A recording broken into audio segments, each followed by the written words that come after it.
A lot of Night Mail is indeed shot on location in Crewe Station and in the hills above Glasgow and briefly at Broad Street, I believe, in London.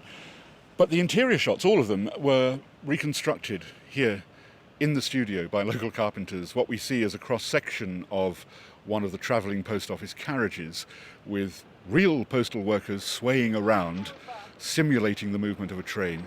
Bill, first division, coming over. Undergoing, Bill. Harry, second division. And the score we hear, not only the musical score, but all the sounds in the film were composed by Benjamin Britten, a young composer working for the unit.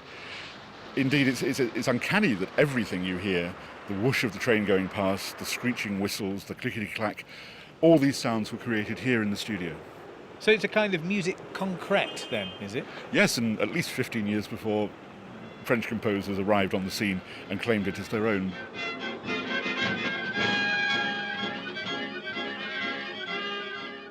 Britain managed to pack a 10-piece orchestra into this tiny recording studio, plus a wind machine, plus a wonderful range of industrial gadgets, including sirens and coal scuttles, sandpaper, electric drills, compressed air machines, all of them to simulate, to replicate the noise made by the train passing along through tunnels and bridges and so on.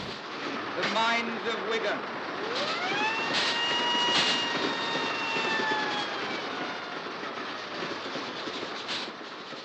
This shows something about how definitions of what the documentary is has shifted, doesn't it? If we were watching something in a film made now that had been concocted in that way, in a room in Blackheath, we'd feel a bit anxious about it. It's true.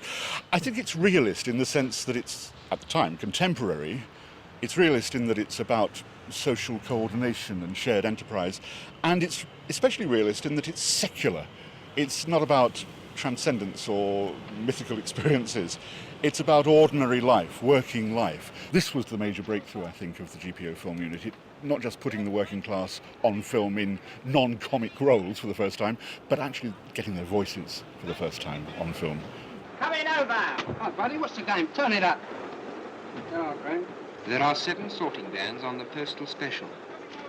Each sorter has 48 pigeonholes, each representing a town.